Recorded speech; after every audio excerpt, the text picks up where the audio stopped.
Hi, I'm Scott at ediblemusic.com. Mixing bass is difficult, and because of the nature of the instrument, it can cause a lot of different sort of issues that can make it really tough to get the bass nicely balanced within the rest of the mix. I want you to comment and tell me which aspect of mixing bass has been the most difficult for you. Could it be that the bass is always too quiet or always too loud? Maybe it's somewhere in between where the bass is sometimes too quiet, but then in other moments it pops out too much. You might also find that the bass sounds fine on your mixing monitors, but then when you go to check your mix on a different system, all of a sudden the bass disappears or overwhelms the mix. So tell me what it is that is making the bass so frustrating for you that you almost start thinking, oh, I just can't do it.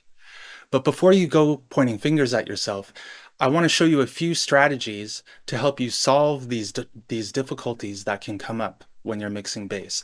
And these will be good for any genre or song style that you're working in. No matter the song, it's important that the bass sits consistently within the rest of the mix and that it has a sense of agreement both with the rhythm of the song and with the harmonic or the melodic content of the song. So I want to show you a few ways to try to troubleshoot and solve some of these bass problems. The first thing you want to do before you apply any compression or EQ or any kind of processing is to make sure that the timing of the performance is right for the song. If it's not, and the timing between, for example, the bass and the kick drum is a little bit too distant from one another, then the song will start to feel loose and the groove won't be tight, the melodies won't feel tight, and the rhythm won't feel tight either. It's okay if the bass is meant to play a little bit behind the kick, but then you want to make sure that the bass has that consistent groove. The key to bass, again, is consistency, so we want to help it get there. The other aspect that you want to edit is the volume of the bass performance, because you want to make sure that the bass track is nice and consistent so that the processing that you will be applying, and that I'll show you in a little bit, will have an easier job handling the bass rather than being nice and light on some moments in the bass playing, but then have to work a lot harder on others. It will help the bass track to be more consistent if you can do some volume editing, some gain adjustments, so that the bass is nice and level throughout. You can see in this bass track that's in blue here, the performance is quite dynamic. It follows the dynamism of the song overall. However, we want to get the bass nice and consistent for the sake of the processing we'll apply. And then I'll show you a little bit later on that you can reintroduce the dynamism of the bass using some automation in volume and some of the effects that you might be adding. So the first key that you want to do is just to get the bass nice and consistent. So I'll just show you that with some quick edits here.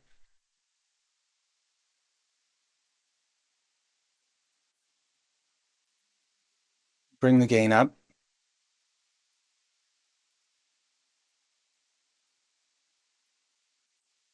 And this one will bring down just a touch.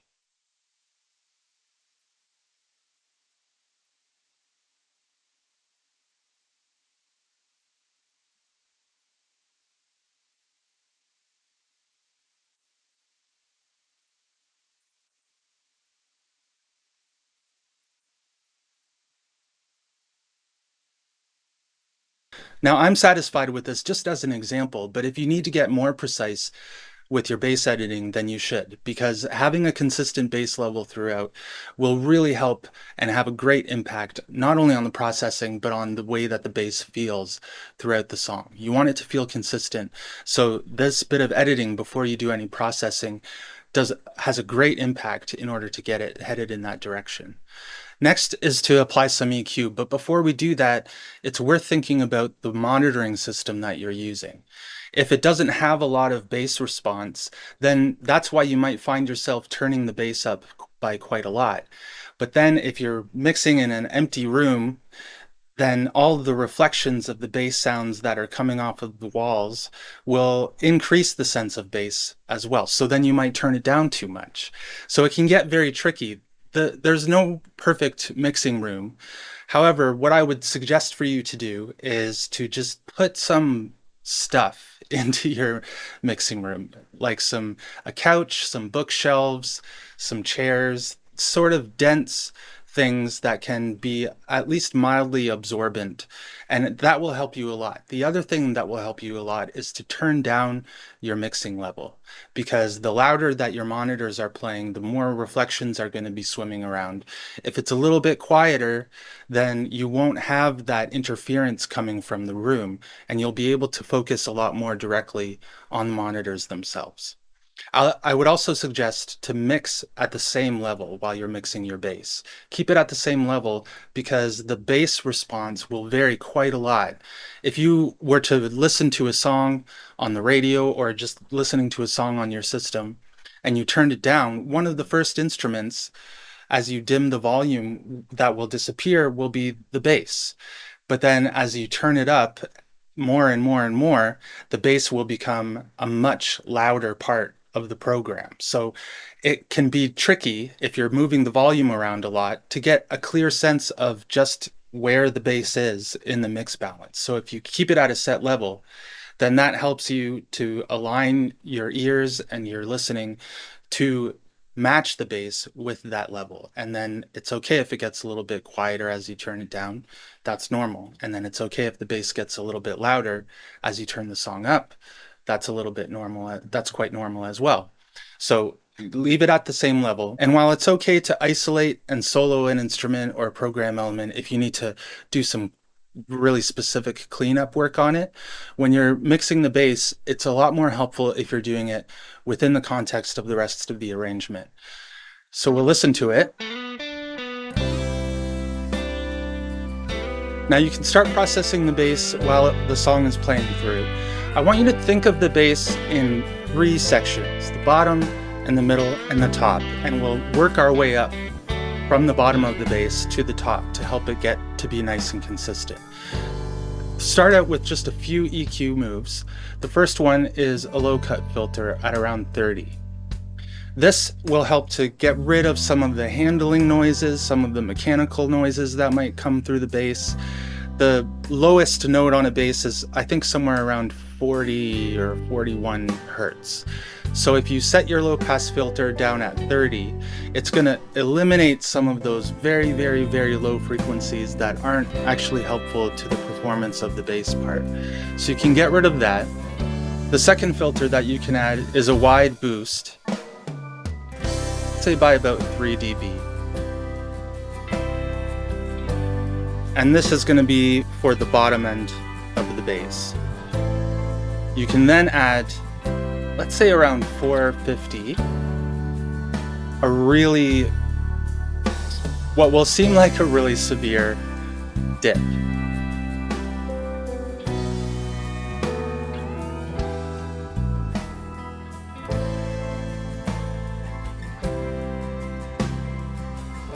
Okay, start out with those 3 filters first, clearing away the very, very low end, and then giving a really nice gentle boost around the bottom part of the bass while dropping down the middle part of the bass. One of the things that makes the bass feel as though it's overwhelming the rest of the mix is that middle part, because it can get in the way of a lot of the other instruments.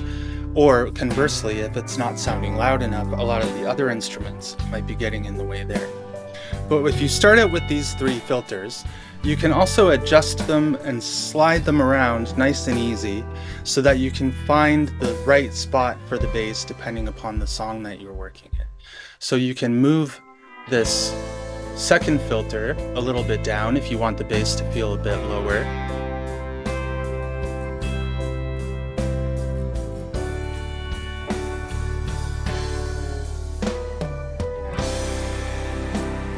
Or up.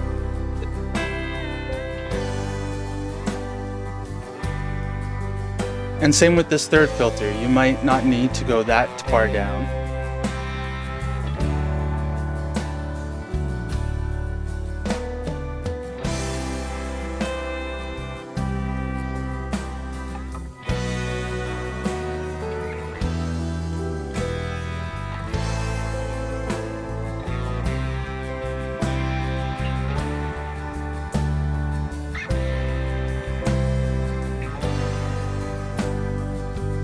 I'm just going to turn the whole thing down a little bit for comparison.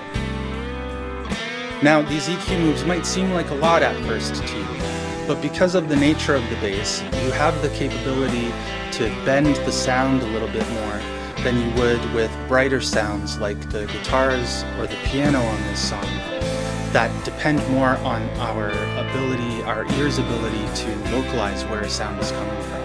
The bass doesn't really work like that, which is one of the things that makes it so difficult, where we can't exactly tell where the sound is coming from, and that causes us to turn it up by quite a lot or to turn it down if it's too much. But if you can make a relatively or frighteningly large dip right in the middle there, then you can find a way to move these filters around and get them in a spot that fits amongst the song, and that will go a long way to making sure the tonality of the bass fits among the rest of the mix balance. So the tone is pretty good now. Now you can work on making sure that the dynamics of the bass are sounding good. We'll apply a compressor here.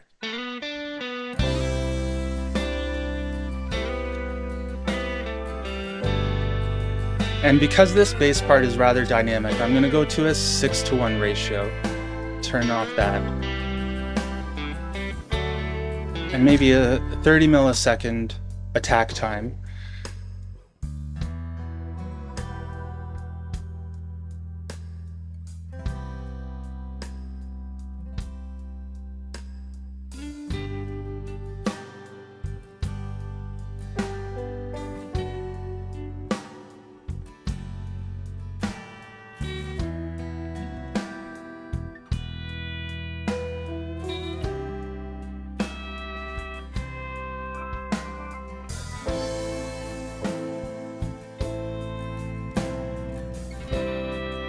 You could try faster.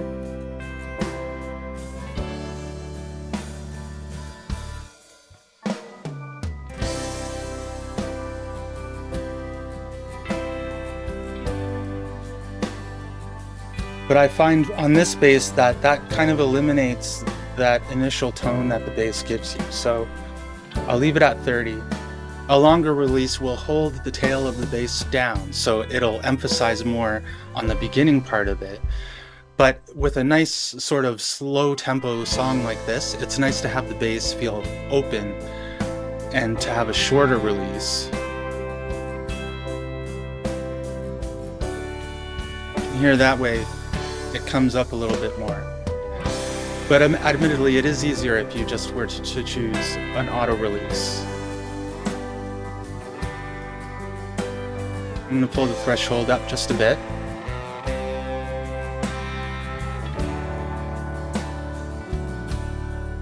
The threshold also has some influence on the tonality. If you have a lower threshold, as you listen to this, while I lower it, you'll notice that the low end of the bass seems to go away because the compressor is pinning that down and holding it down, whereas a higher threshold lets it through.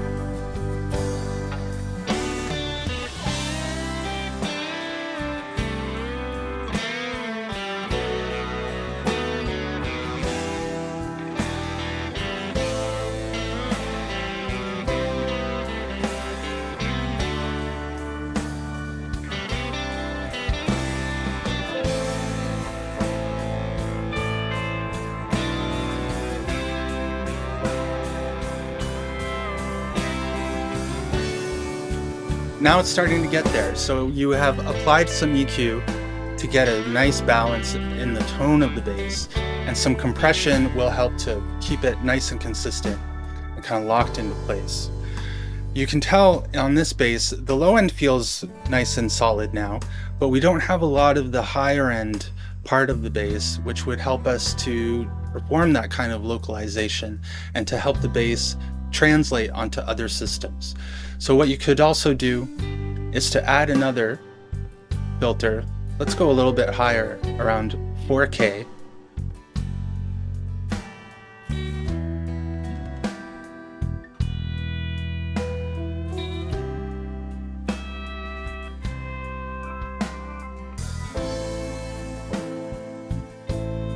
And And now all of a sudden you can hear the kind of finger movement on the bass strings coming through. Really nice. Depending on the song or the bass performance that you're working with, you might move that down to all the way to 1K or all the way up to 5K. Depending on the bass part, you might find that it sounds better closer to 1K, which captures more of the body of the bass tone.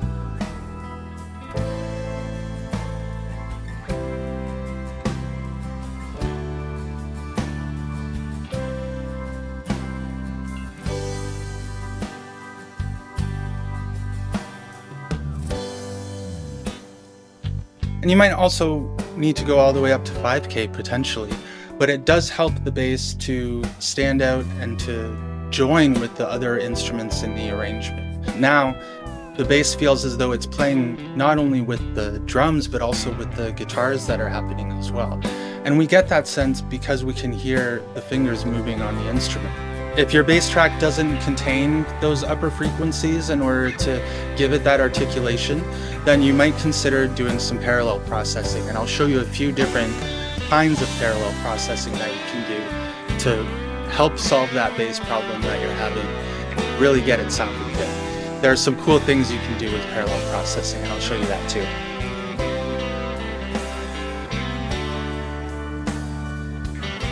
So we're gonna keep our colors the same. We're just looking at the blue and the blue. And I'm going to add a saturation plugin here.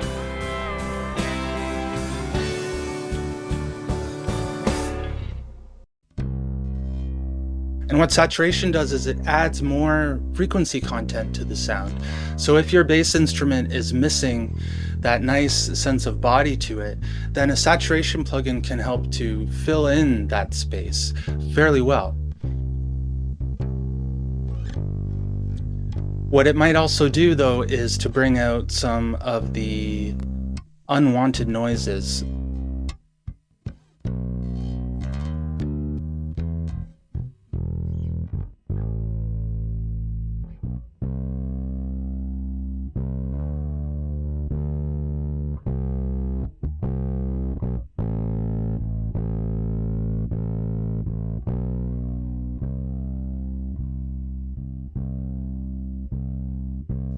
So with that EQ, I'm focusing the saturation only on those mid-range frequencies. And then we'll bring it up into the mix. And you'll notice that the bass will start to feel brighter.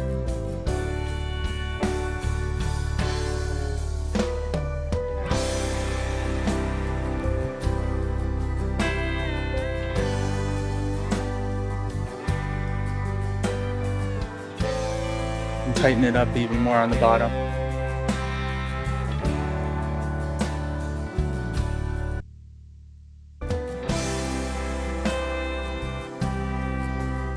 So here it is without, I'll add it back in.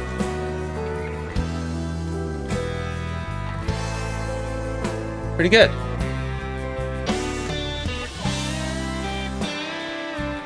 Parallel saturation will help you with the tone of the bass, one of those key problems that we talked about earlier. Some parallel compression will help to keep the bass even more consistent. If that first compressor isn't quite doing it, then you can add some parallel compression and help it even further.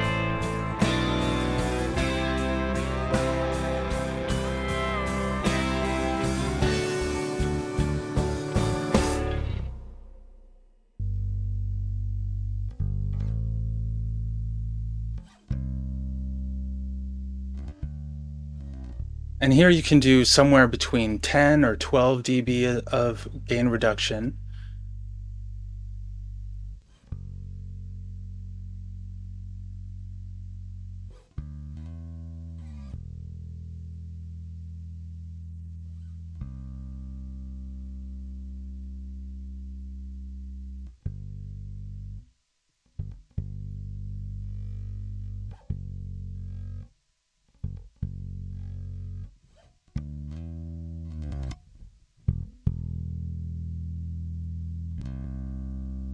I'll bring that in with the rest as well.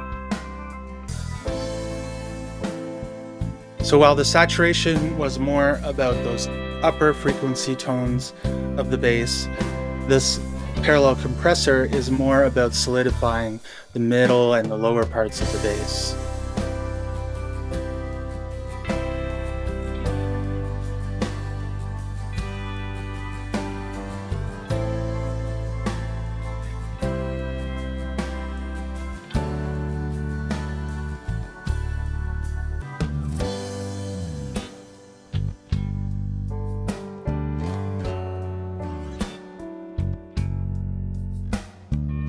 So I'm going to add a chorus to the bass.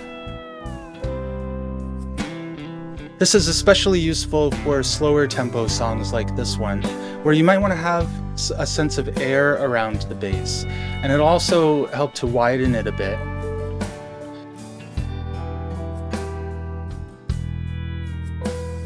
But I'm also going to prepare the tone of the bass. So if you're adding a chorus to the bass, I recommend high passing it fairly high, because if the chorus is hitting those lower frequencies, it's going to cause some issues, to put it shortly.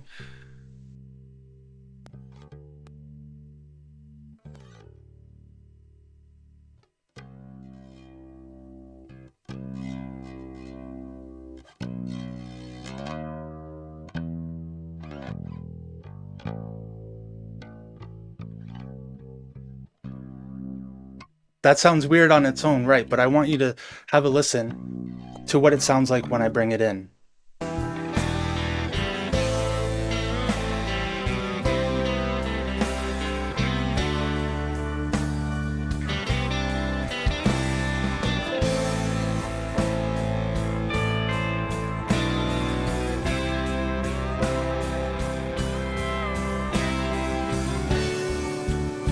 Just put some air around the topmost part of the bass. One last thing you might want to try is to switch up your mixing workflow and do the bass last. I find a lot of folks will start out with the drums and then the bass and then the rest of the instruments. But if you get the rest of the mix going well, then you can bring in the bass last and take advantage of the bendiness of the instrument in order to fit it into that nice arrangement that you'll already have got going. And you can apply these strategies in order to get both the low end and the mid-range going nicely within that nice arrangement that you've got. And then you can add some articulation as you need to using some of these strategies. Okay? Try them out.